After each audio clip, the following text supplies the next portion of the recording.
সুপ্রিয় সপ্তম শ্রেণীর শিক্ষার্থী বন্ধুরা, আসসালামু আলাইকুম। আজকে আমি যে ক্লাসটা উপস্থাপন করতে যাচ্ছি সেটা হলো সপ্তম শ্রেণীর প্রথম অধ্যায়ে যে বর্গমূল রয়েছে সেই বর্গমূলের অধ্যায় থেকে মৌলিক গুণনীয়কের সাহায্যে কিভাবে বর্গমূল করতে হয় সেই অঙ্কটাই আমি আপনাদের সামনে উপস্থাপন করব।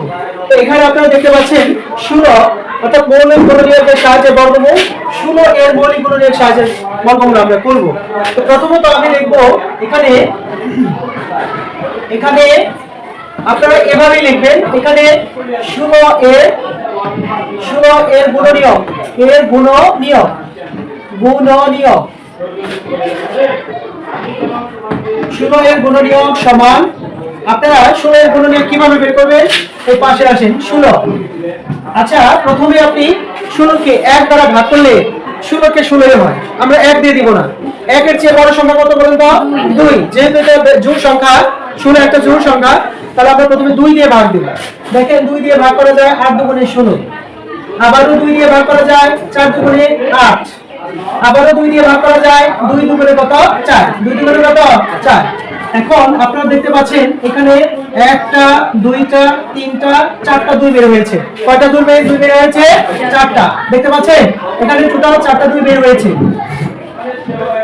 এই 4টা 2 কে আমরা এইভাবে লিখব, 2 গুণন 2 গুণন 2 গুণন 2। কয়টা 2 হয়েছে বলুন তো? 4টা। 1 2 3 4, 4টা 2 আমরা বের করেছি। এবার আপনারা মৌলিক গুণনীয়কের ক্ষেত্রে এভাবে আপনারা বের করবেন, ঠিক আছে? যদি এখন আপনার প্রশ্ন থাকতে পারে, স্যার এটা ছাড়া যদি বেজোড় সংখ্যা থাকে তাহলে বেজোড় সংখ্যার ক্ষেত্রে বেজোড় সংখ্যা দিয়ে আপনাকে ভাগ করতে হবে, এভাবে ভাগ করে বের করে নিতে হবে।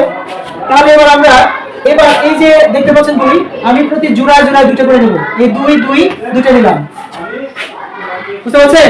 2 দিয়ে কয়টা নিলাম? আমরা 2টা নিলাম। এরপরে আবার গুণন দিয়ে এখানে 2টা আছে, এই 2টা থেকে যে কোনো একটা জোড়া নিচ্ছি। কেন জোড়া নিচ্ছি জানেন? কারণ জোড়া ছাড়া কখনো বর্গমূল করা যায় না। বর্গমূল করতে হলে জোড়া দিতে হবে। কি দিতে হবে? জোড়া। তাহলে এবার এটা কিন্তু আপনারা বীজগণিতের সময় বুঝতে পেরেছেন যে 2 গুণন 2 সমান 2 দুটো থেকে যে কোনো একটা, তার উপরে হলো কি স্কয়ার, অর্থাৎ 2 দুগুণে কত? 4। অর্থাৎ এখানে এটা কি বর্গ করা হলো। ঠিক এরকম জোড়া ছাড়া বর্গমূল করা সম্ভব না।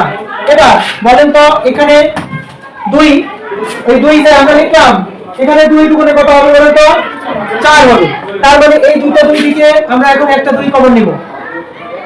তারপর গুণন এই 2টা দিকে আমরা একটা 2 কমন নিব। তাহলে এখন দেখেন তো, বুঝতে পারছেন তো? 4টা থেকে প্রথমে 2টা নিয়ে জোড়া করেছি, অর্থাৎ বর্গ করেছি। তারপর এই 2টা থেকে যে কোনো একটা 2 কমন নিয়েছি, এই 2টা থেকে যে কোনো একটা 2 কমন নিয়েছি।